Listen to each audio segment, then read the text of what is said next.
Ce que l'on peut dire, c'est que pendant de nombreuses années, à partir de la première vague célèbre de 1947, il y a eu très vite une politique de refus d'information de la part des autorités américaines. Et en particulier, un exemple fameux reste en 1952, ce qu'on a appelé le carrousel de Washington, où pendant 2 week-ends, de nuit de samedi à dimanche, 2 week-ends de suite, il y a eu un véritable cirque ufologique dans le ciel de la capitale américaine. Et à tel point que, il y avait pas mal d'observations d'OVNI confirmées par des radars au sol, par des pilotes en vol, radars en vol. C'était très fort comme expérience. Et il a fallu, donc, le Pentagone a été obligé de faire une conférence de presse, qui a été la plus grande conférence de presse militaire d'après-guerre, pour essayer d'expliquer ce qui s'était passé. Et ils ont expliqué que c'était probablement des phénomènes de mirage, d'inversion de couches, d'écho-radar, etc. Et là, c'est typique parce que maintenant, on sait très bien, en fait, parce qu'on a depuis de nombreux documents qui ont été publiés, et à commencer par un livre de l'enquêteur officiel de l'époque, le jeune capitaine Ruppel, qui a écrit tout ça en détail. Et pour lui, il n'y avait pas de problème, que c'était bien des ovnis. Dans les années 60, bon, il y a eu d'une part donc, le discours officiel, il y a eu une commission d'enquête diligentée par l'armée de l'air à la demande, parce qu'il y avait beaucoup d'observations dans les années 60, il y a eu plusieurs vagues. Et bon, je vous parle des États-Unis, mais au fait, ils ont mené, si vous voulez, ils ont mené la course en tête tout le temps, les Américains. Les autres pays ont suivi. Et vous savez qu'il y a eu donc cette commission d'enquête, la commission Condon, qui a fait son rapport en 1969. Et moi, je me souviens, j'habitais aux États-Unis à ce moment-là, et j'en discutais avec des amis. J'avais dit, bon, vous voyez bien, les ovnis, il n'y a rien du tout. Il y a une commission officielle qui a expliqué tout ça. J'y ai cru moi-même. Et seulement en 1972 est apparu un nouveau livre, c'était signé de l'astronome Alan Hynek, H-Y-N-E-K, oui, qui avait été le conseiller officiel de la commission militaire, la commission Livre Bleu, donc avant, qui avait fermé à la suite du rapport Condon.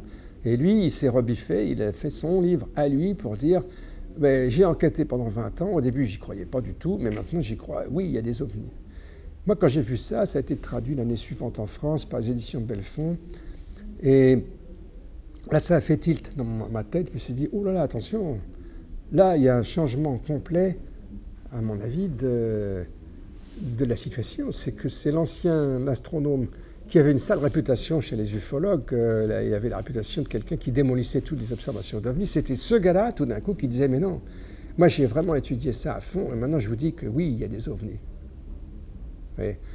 Donc vous avez 2 discours parallèles qui se sont mis à diverger de plus en plus, et ça aboutit à toujours d'un côté le refus total, et de l'autre des histoires qui sont devenues de plus en plus grosses et de plus en plus inquiétantes en fait. Parce que dans les années 80 sont apparues des histoires de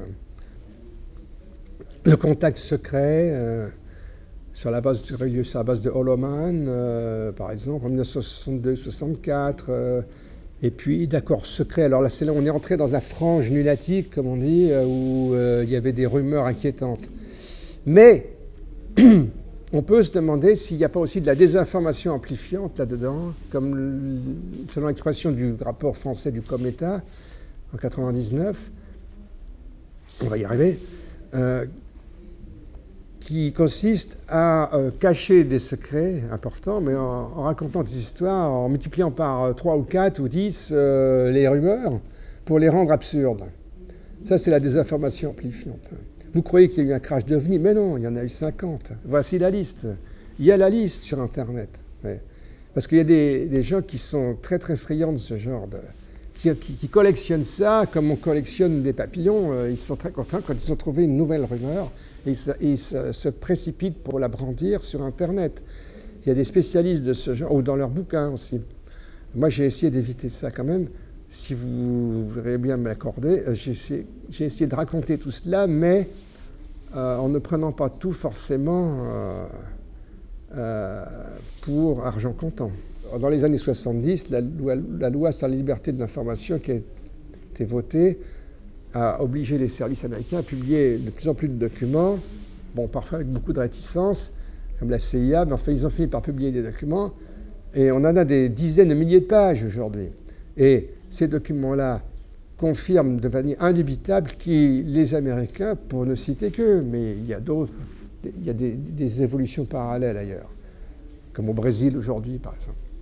Eh bien, ils savaient qu'il y avait des ovnis, au minimum, ils le savaient, et ils l'ont donc caché. La France a, elle aussi, des connaissances, certaines connaissances qui restent classifiées, mais que c'est beaucoup moins important qu'aux États-Unis. Le rapport est paru en 1999. Moi, je ne les connaissais pas à l'époque, mais quand j'ai acheté comme tout un chacun ce rapport dans un kiosque, je l'ai lu, je l'ai trouvé très bien. Et puis tout d'un coup, tout de suite, il a été attaqué avec une virulence extrême par quelques personnes, dont le sociologue Pierre Lagrange, qui a publié une pleine page en Libération, très virulente. Et ça m'a frappé, je me suis dit, mais qu'est-ce qui se passe? Et moi, j'ai pris la défense également sur Internet. Il y avait Perry Petrakis qui a attaqué sur Internet. L'Internet américain, où j'étais d'ailleurs depuis peu, quand j'ai vu ça, je me suis dit, mais moi, je vais prendre la défense de ce rapport.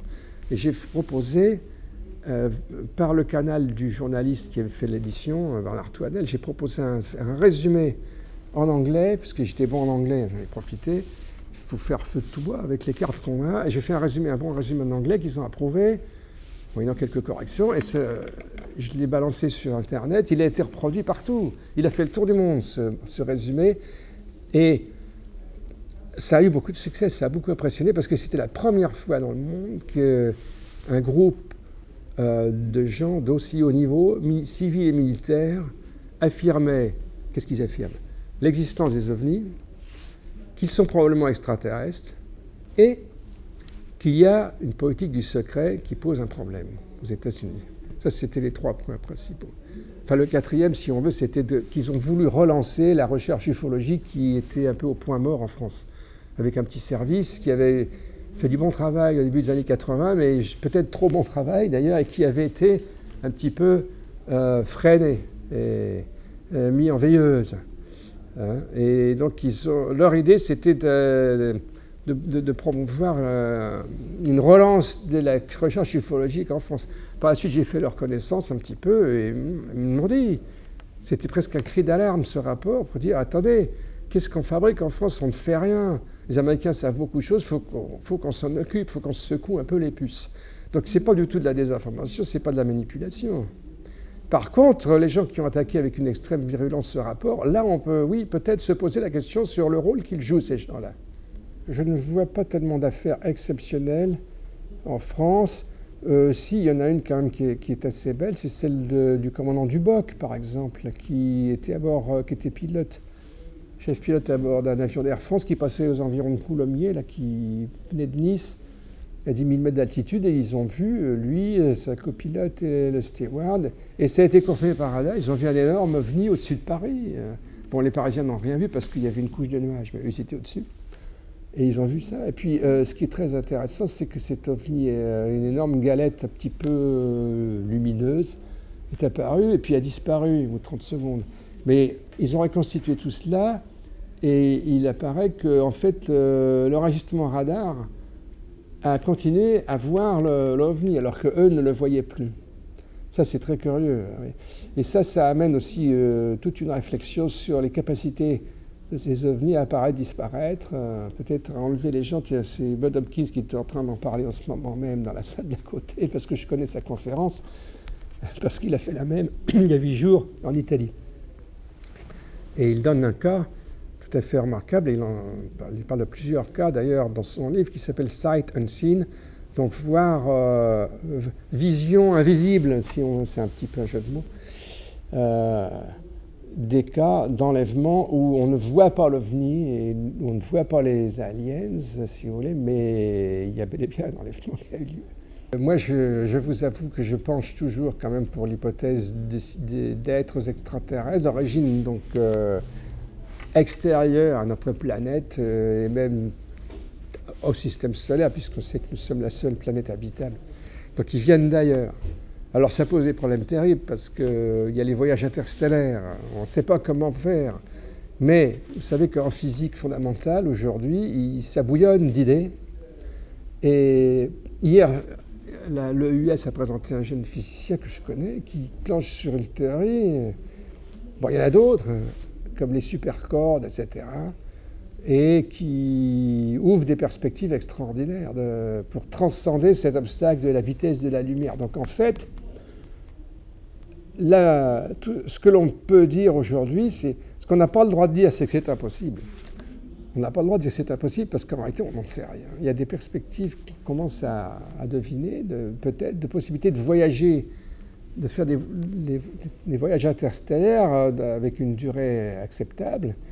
Et donc, ça ouvre la porte à l'idée qu'il y a des visiteurs extraterrestres, et puis peut-être même depuis longtemps.